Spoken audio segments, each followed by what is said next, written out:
Good morning. Happy, successful, and healthy new year. I wish us all lots of adventure, lots of courage, and wisdom to make the right decisions. Let's be our own heroes also this year. I'm very excited to resume the second part of Future Heroes program with workshop number 6, devoted to financial literacy and fundraising.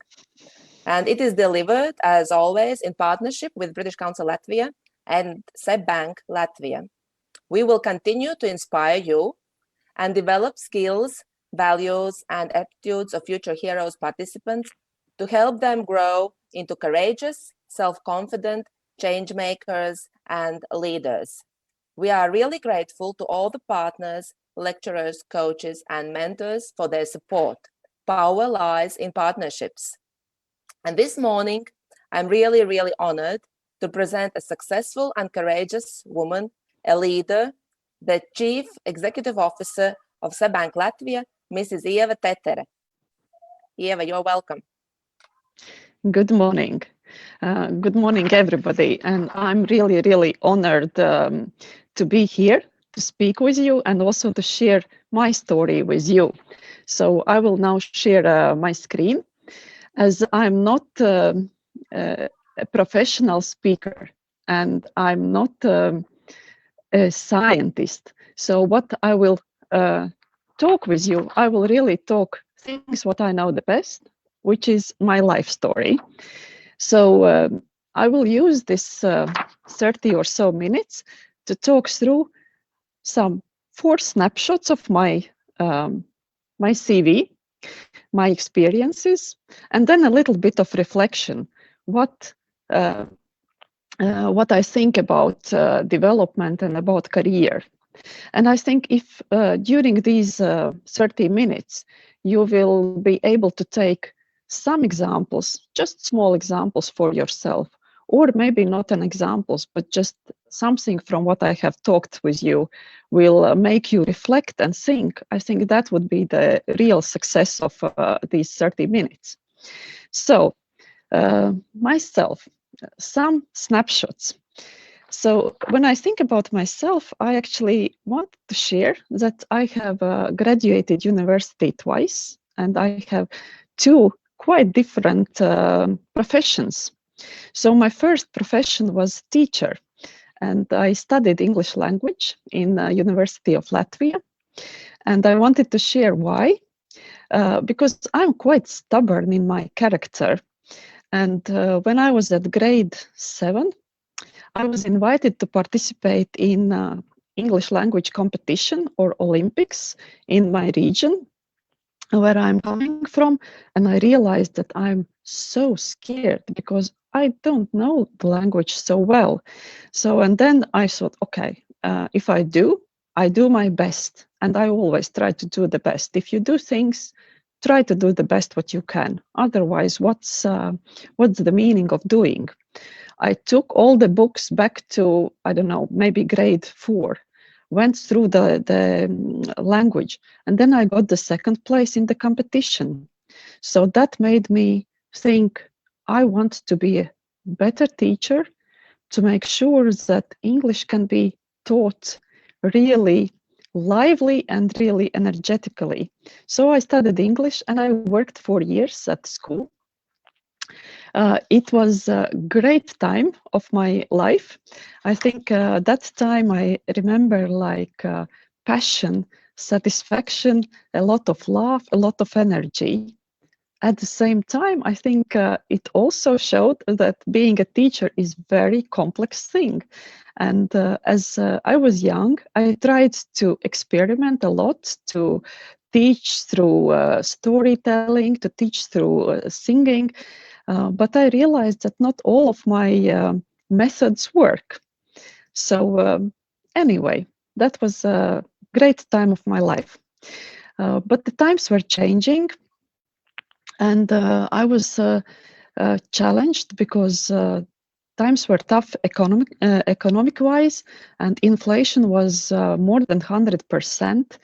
And I thought I have to try something else. And I was probably even like financially pushed to try something else. And then comes my second story, the second challenge in my life. I applied to become interpreter in an audit company in Big Four. But before I go there, I still have this dream that one day maybe I will come back to school and I will have some dream school where I can put my energy, my soul, and my heart. Then I joined the big audit company as interpreter. I used my strengths. I knew English, so I was able to interpret, and I started to work. Within 2 or 3 months, I got an offer to become an auditor. I thought, wow, that's a challenge. That's a great offer. Somebody has noticed me. But I have to tell you, that was also enormously hard work because I had no clue about the balance sheet. I had no clue about the financial statements. I didn't know anything about bookkeeping, and that was the basics for becoming the financial audit. So what it took from me, it took extremely hard work.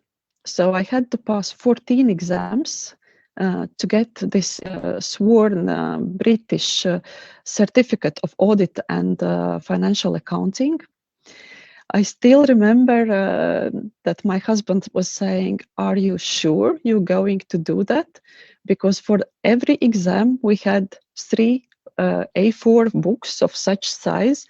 And we went through, we passed the exams, and I got this certificate. And I spent 10 years with PricewaterhouseCoopers, the audit company. How to do it and how to get through that, I think you always need 4 intelligences which are in you. So I think when you think about taking exams, you always think it's a lot about mental power. You have to learn, you have to use your brain, you have to use your cognitive intelligence. But in reality, that's just 1/4 of your power, because you have to use also your mental power, your emotional power, and your physical power. And you have to balance it all 4. And I will come back a little bit to that also in the conclusion. So that was my snapshot too. Then after some time, I realized I need some more challenges, and I stepped to the next crazy thing, and I went to work with PricewaterhouseCoopers in London. I looked for this challenge very consciously. I applied to different places, to New Zealand, to Ireland, but then came London, and I was accepted.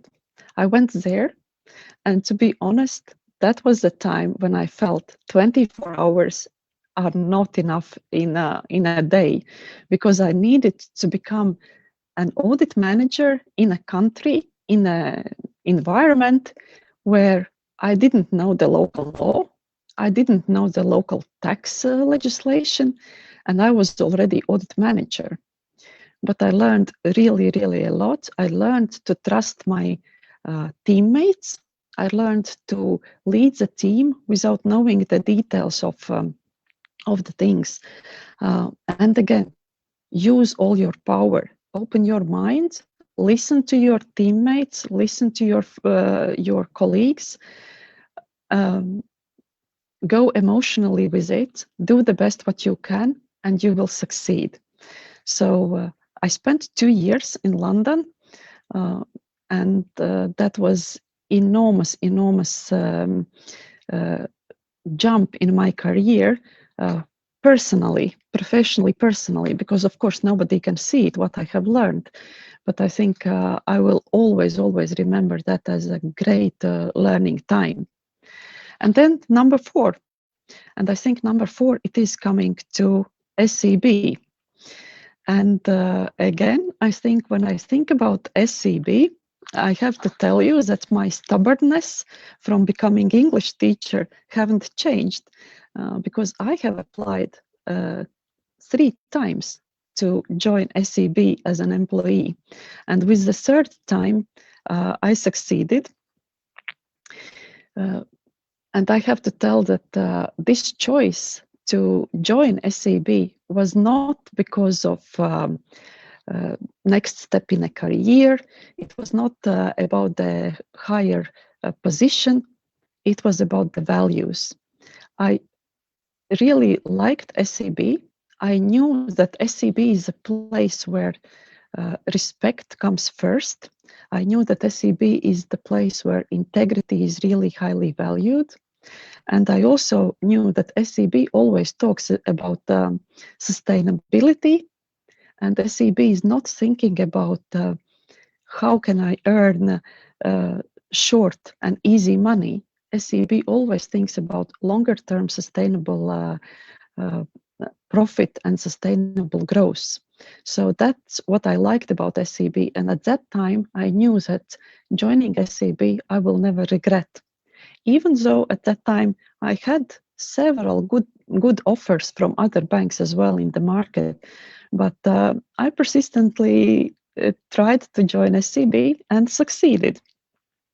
And I still don't regret. So I think the last 15 years with SEB have been a really great journey. I started as head of internal audit. I was the chief financial officer. Then I was heading the retail banking part, which is the branch offices. And now I'm already 5 years in a position of chief executive officer. So these were four snapshots of my CV and my life. But then I will a little bit reflect. So what are the questions? Quite often I face the question, is it different to be a woman and to have such a position? I think it is. And you can see this little girl in front of financial industries symbol. And sometimes I really do feel like that. On one hand, I hate the question, is it different to be a woman in a position, in the so high position of the company? But on the other hand, this is a natural question. On one hand, I think I'm here not because I'm a woman, but I'm here because of my professional skills. On the other hand, I think it is sometimes very difficult. And I will share one story. When I was in London and I was asked to present the financial statements to the bank's supervisory council. So I traveled to my customer. My customer was located just next to Buckingham Palace. So I exited Green Park tube station, went to my customer. You can imagine the old type UK building with all the poshy polstered furniture. And then I'm entering the room, I'm opening the door, and I see that there is about 12 to 14 old British gentlemen, all gray hair, all really nice dressed up, sitting around the table. And I, young girl from, at that time, still ex-Soviet Union, coming to present financial statements. I really felt like probably I have to order a tea or coffee for those gentlemen. But these experiences makes me stronger. And thinking from today, I think even today, it's not so easy. In Latvia, we are one of the front runners, and I think that we are in the top 10 when it comes to women in the management boards, women in the head of the companies.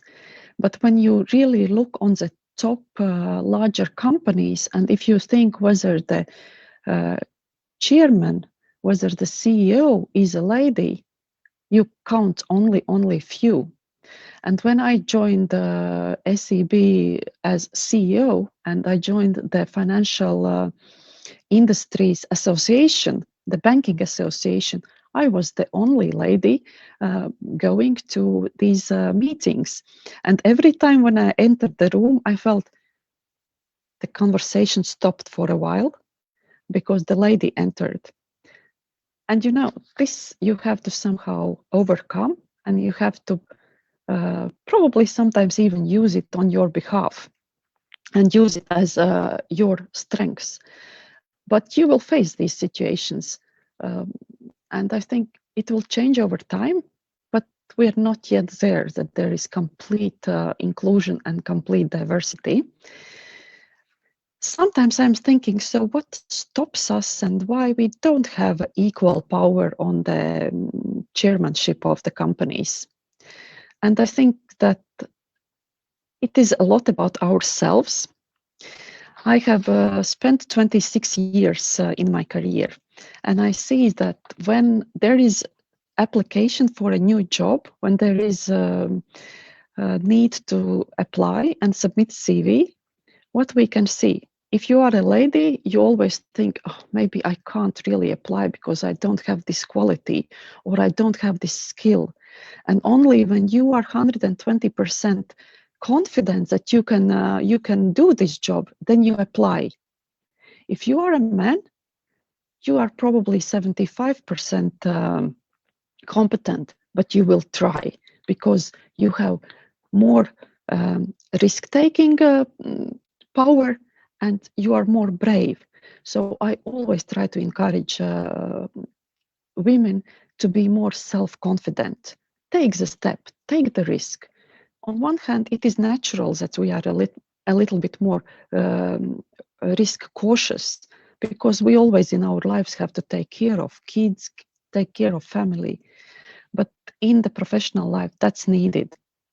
The other thing, what I see about us as women in the business, quite often we discriminate each other. We don't help each other. We are a little bit like fighting between ourselves. And I think that is something which we have to learn to do better, to help each other, to promote each other. Don't know the reason. Maybe the reason is just our history of so many wars and so many men going for the war and being away from the homes, and us ladies fighting for families and survival.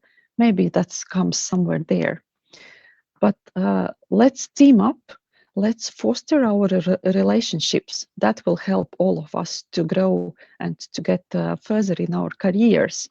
So I think we should not be snobby, but we should be respectful and we should respect ourselves. Be humble. Don't be snobby, but go ahead and team up with your friends. Whenever you talk about the career and whenever you talk about lady in so high position, you always see the smiley pictures, you see the nice stories. But I have to say you, this is a hard work. And always, always, there will be those questions in your mind. Have I done my best?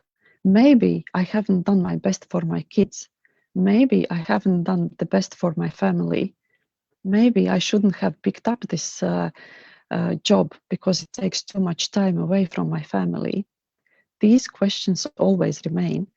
And I don't think that there will be a proper answer, right or wrong. I think this is something we have to respond to ourselves through our heart, through our mind, and through our will. And we always have to remember that behind those nice, smiley, polished pictures on Instagram, there is always the other side of the life, the real life, which can be tough, can be difficult, can be emotional. But if you have this dream, what you want to achieve, then I think it's worth it. It's worth. Go ahead and live the life which you really want to live. Use your four intelligences. As I said, there is this cognitive intelligence. You have to learn a lot. You have to read a lot. You have to learn and develop yourself all the time. But then there is also emotional intelligence, which means that you have to develop all your senses. You have to listen to other people very, very carefully. You have to try to step into other people's shoes to understand what do they do. And then you also have to open up your heart, which is what really am I? And do I satisfy myself? Am I happy with what I'm doing? And one thing which I also wanted, the force intelligence, which is about physical strengths.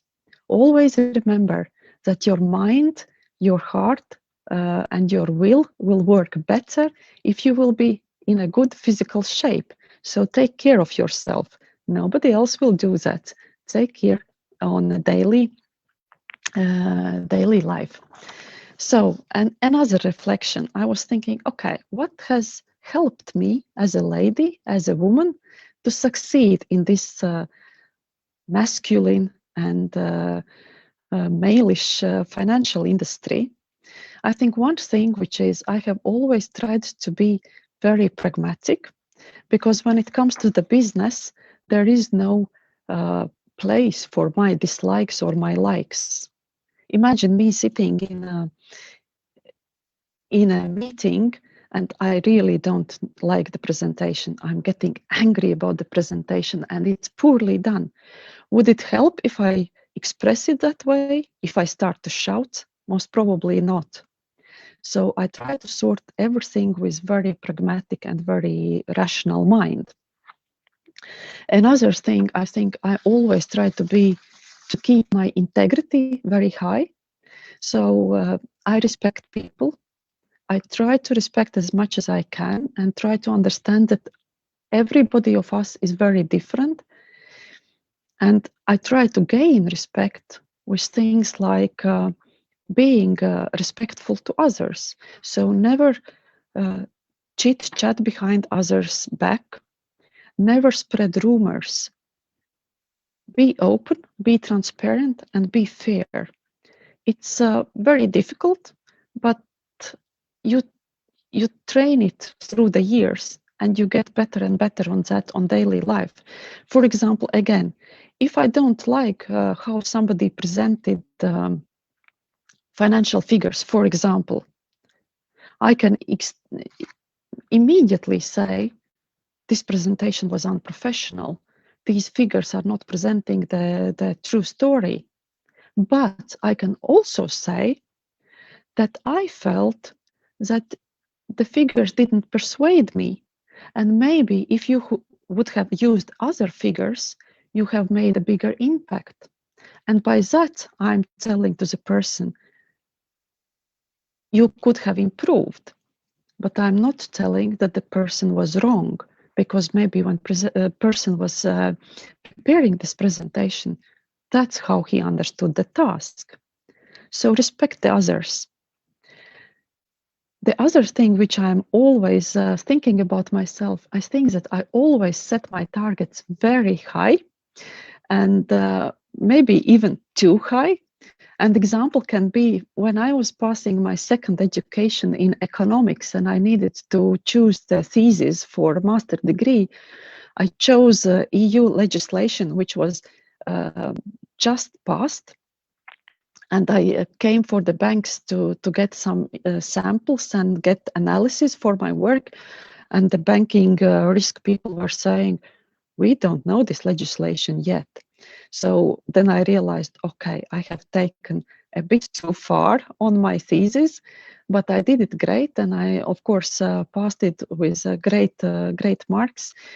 But that's how am I. I always think that the job can be done even better. And I always try to do things where I see why I'm doing. It makes meaning for me. It adds value for me. The other thing, keep developing every day. Try to find something new. Read. Try to read books. Try to watch films. Try to write. Maybe write your daily reflections. That also helps. And the final thing, be disciplined. And that's easy to say, not easy to do. And I have read one book which was saying that please don't, please get up when your alarm clock rings.